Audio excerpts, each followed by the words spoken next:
নমস্কার বন্ধুরা, আমার আরও একটি নতুন ব্লগে তোমাদের স্বাগত। আগের ব্লগে বলেছিলাম কেক অ্যারেঞ্জ করেছে দেবস্মিতা, কেক কাটিং হবে। এছাড়াও বেবি কিটটা আমাদের গিফট দিয়েছে, যার মধ্যে সাবান, শ্যাম্পু, বডি ওয়াশ সব কিছুই আছে। থ্যাংক ইউ দেবস্মিতাকে এবং কেডিকে অনেক অনেক ধন্যবাদ। চলো কেক কাটিং করা যাক।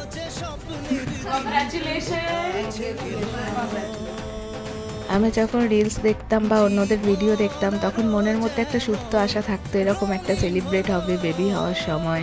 বেবি হওয়ার জার্নিটা আমি পুরো ব্লগে ফ্রেমবন্দি করে রাখবো ব্লগের মাধ্যমে আমার চ্যানেলে। সেই সব ইচ্ছা আমার পূরণ হয়েছে। হয়তো এই জন্যই আমি আহমেদাবাদ ছুটে এসেছি। ওখানে থাকলেও হতো, কিন্তু এতটা সুবিধা পেতাম না। যাই হোক, দেবস্মিতা থাকায় বা আদার্স সব স্টাফরা থাকায় আমাদের এই জার্নিটা খুব ইজি হয়ে গেছে।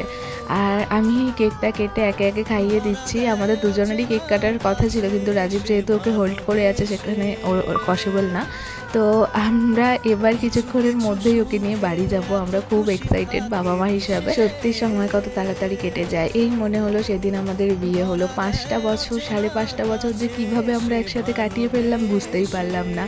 আর তারপরেও বেবি আসার পর প্রেগনেন্সি জার্নিটাও যেন খুব তাড়াতাড়ি কেটে গেল। এখন বেবি আমাদের কোলে। বাড়িতে অনেক সবাই থাকলে হয়তো আমাদের ওয়েলকামটাও খুব ভালোভাবে হতো, কিন্তু রাজীব একা অ্যারেঞ্জ করেছে আর আমার শাশুড়ি মাও ছিলেন, তো সেই হিসাবে খুব ভালো করে হয়তো হবে না। আর কতটা কি সারপ্রাইজ প্ল্যান করেছে সেটা পরের ব্লগে তোমরা দেখতে পাবে। যাই হোক, এই ব্লগটা এই পর্যন্তই। দেখা হচ্ছে অন্য ব্লগে। তোমরা সবাই সুস্থ থেকো, ভালো থেকো।